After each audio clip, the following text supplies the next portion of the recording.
Hello friends, how are you? My name's Corbin Reed and welcome back to my YouTube channel. Today is a really special day because I am, for the first time in my life, building cabinets from scratch. Now this is a very intimidating project to me and probably to a lot of you guys out there. I did go ahead and get a table saw. I had everything else that I needed to complete this project, but I did need to purchase a table saw. I did not have to rip down the plywood either for the cabinets. So hack, go to Home Depot, find a nice person, they'll cut them for you. Everything else I did do myself, and it took me about 2 hours to assemble one cabinet. So in today's video, I'll be showing you how I assemble the carcass of a cabinet and then face frames and installing them. There's gonna be a lot of parts to this series, so stay tuned, it's exciting. I have a lot of firsts going on here. But yeah, if you wanna learn how to build a cabinet carcass from scratch out of 3/4 inch plywood and 1/4 inch plywood for your own built-ins or kitchen projects or whatever, I break it down pretty easy. So if that interests you, then please just keep on watching. So first things first, I am starting out by drilling pocket holes into the sides of 3/4 inch plywood. I have about, I think, 3 pieces that make up each carcass.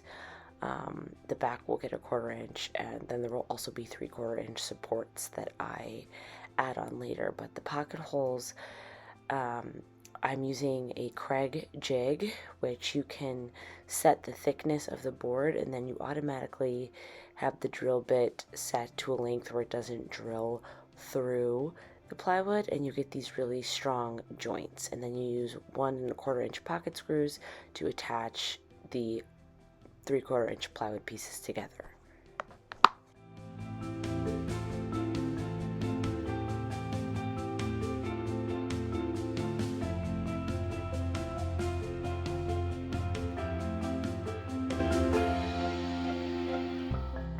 Now I am using my speed square to go in and add on a toe kick. A toe kick is used for you to be able to stand right up next to the cabinets, like your feet can go underneath the cabinet. So I'm cutting them at a pretty standard length. I think it's 3 inches by 4 inches, and then I use my jigsaw to cut the chunk out of the bottom. And then you want to use the jigsaw to cut a toe kick, same size, mirrored on both sides of the cabinet, because what's going to end up happening is you're going to put a piece of plywood underneath so that nothing sort of rolls under the cabinet when you install them. You'll see that later.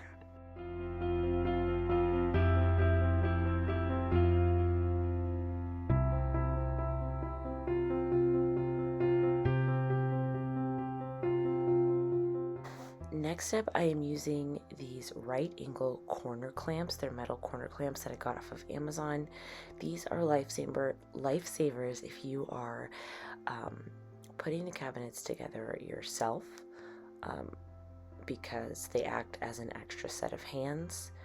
There's just a middle piece that sort of wiggles out, and then you screw it in and it holds it at a perfect 90-degree angle, which is super important when you're assembling cabinets.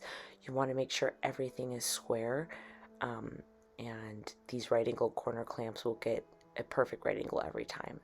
So you can see these pocket holes here. I am just taking a 1 1/4 inch screw and a driver, and it comes with the Craig pocket hole jig. So if you pick this up, you'll get all of these sort of pieces together. And there's a special head on there to make it easier to push the screws into the pocket holes because they're pretty deep and specific. But yeah, you just drive them into the pocket holes that you made with the Craig jig, and as you can see, it attaches the 3/4 inch plywood to each other to create the carcass of the cabinet. And then I am creating some more pocket holes along the front edge of the cabinet, because what I'm going to do later, after I have the bottom and the supports assembled, is come back and add a face frame. And you can either edge bend the fronts of your cabinets where the doors are going to go, or you can create a face frame. This is the most professional way to do it, even though this is my first time. I did a lot of research, and it also adds support to the cabinet, and I'm going to be putting marble countertops on top of here, so I wanted to make sure that these were going to be as sturdy as possible. But you will see later how I make a face frame. It just cleans up the lines of the cabinet and makes it look finished. So here I'm going to be adding 2 support strips to the back of the cabinet and to the top of the cabinet. The ones that I add to the back, I drill pocket holes into each side to attach it again, but those are just supports, again, to keep everything square. And then the ones for the top that are 3 inches, 3 inches thick, and then the same width as the bottom support piece, those will be used for the marble to be placed on top of. So again, I need to just make sure that everything is square and level, and you can use a speed square to check your work, and you can also use clamps. It's very helpful to use clamps. They just act as an extra set of hands.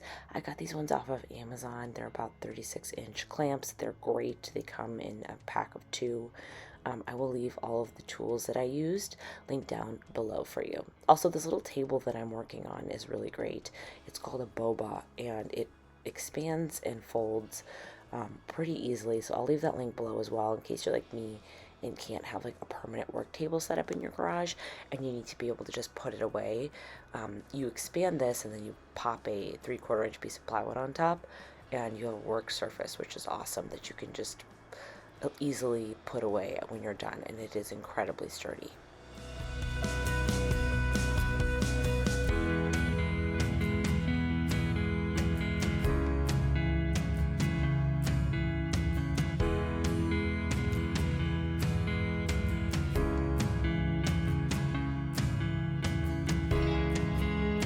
So I just wanted to check in. I just want to say I am so proud of myself. I cannot believe I built this. Like, this is my first cabinet ever, and this took me an hour.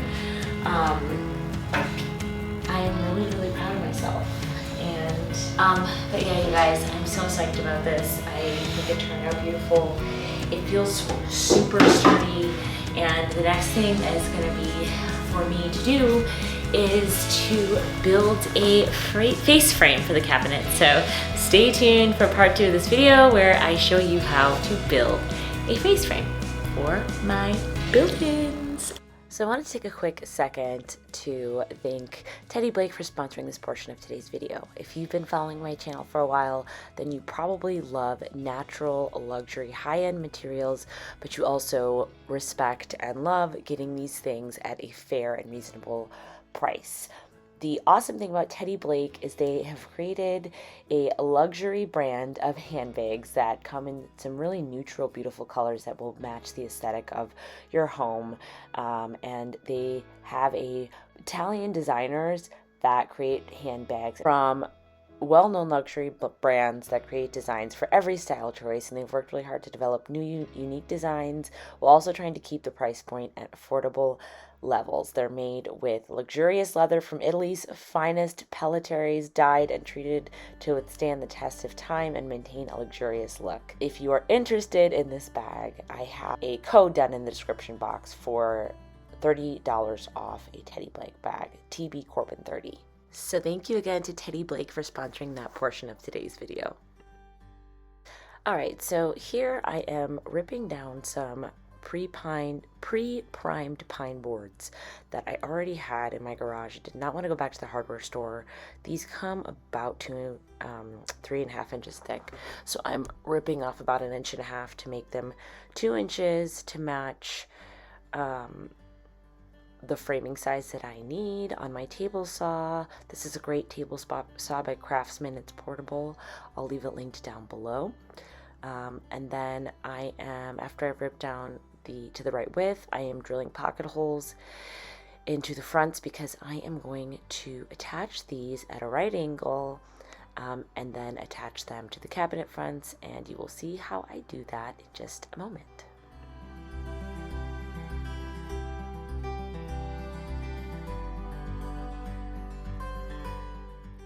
Before I attach these pieces with the pocket hole screws, I am adding wood glue. I could not find a good brush to brush it on, and I did not want to use my fingers, so I'm just using the end of a pencil. But be better than me and get a wood glue brush to attach the joints before you add pocket hole screws. It just adds extra strength.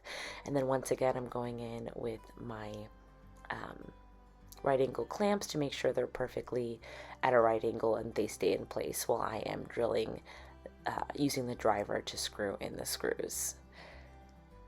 And here you can see I've created the box. And this one is actually a face frame for the cabinet that is going to have drawers.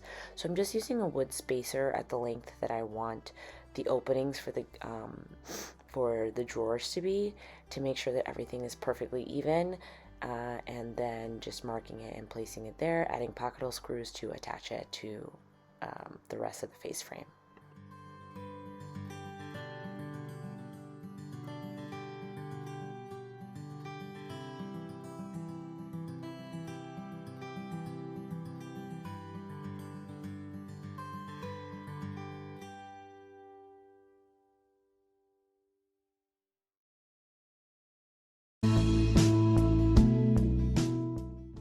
Here is the finished product.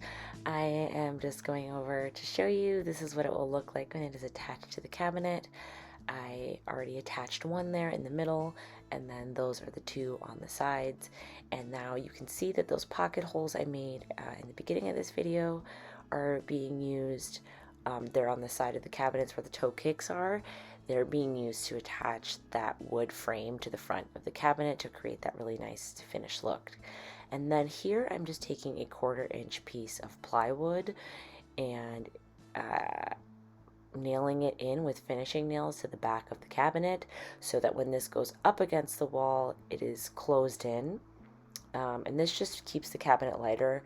You could not use support strips and just do an entire 3/4 inch piece of plywood, but I was trying to save money. And this is everything dry fit and put into place in my living room, ready for cabinets and doors and countertops. Thank you so much for tuning in today, you guys. I hope you enjoyed this video and watching me put together a cabinet carcass for the first time. It was really exciting and fun using the table saw for the first time, and it's fun all around. So I hope you guys join me for part 2 of this video, where I'll be showing you how to make face frames and maybe a couple of other things like cabinet doors. I'm not sure how I'm going to break this up exactly, but just come back for part 2 of my living room built-in.